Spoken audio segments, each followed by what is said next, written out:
Iloilo City Mayor Jerry Treñas ginpahayag nga gin-lockdown sang Regional Interagency Task Force sang Western Visayas. Ini kasunod sa ginpagwa nga resolusyon sang RIATF kag RTF natuhoy sa travel restrictions sa mga magasulod sa reyon.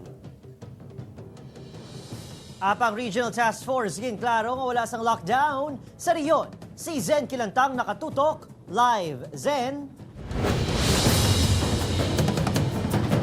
Sad Kate Adrian na alarma ang publiko pati man ang local chief executive sa buong adlaw matapos nga nagpagwa sang statement si Iloilo City Mayor Jerry Treñas nga ipaidalam sa lockdown ng Western Visayas sang Regional Task Force.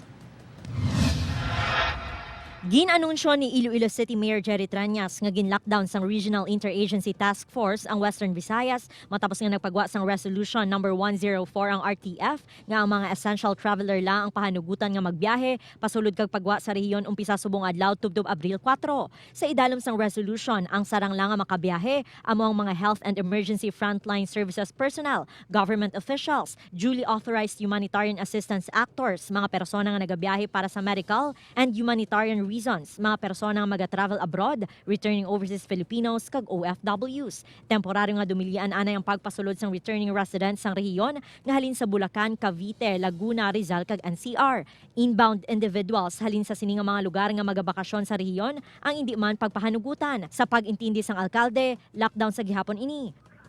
According kay anti-commisero, ay manasuno lockdown. But kung masahon mo nila, lockdown ko dahil katwad sa Region 6. Dugang pa sang alkalde, halos ginka-alarma ini sa mga local chief executive sa rehiyon. You know, everyone is alarmed. This is not nice that they're doing this without consultation.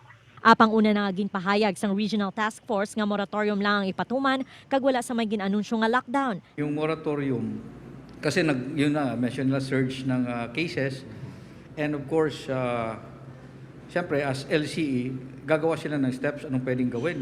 Ginpahibalo na sang alkalde ang National Interagency Task Force agud maathagan sa ginapatuman nga resolution. Sa subong nga hapon, ginaathag sang RTF pinaagi sa ila official statement nga wala sang lockdown nga igapatigayon sa bilog nga Western Visayas. Said Zen, anong reaksyon sang alkalde sa sining clarification or pagpathag sang RTF?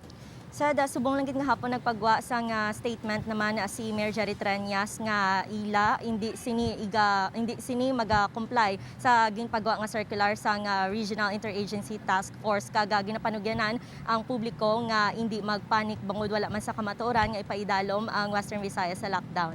Said. Madam, mga salamat, Zen Kilantang.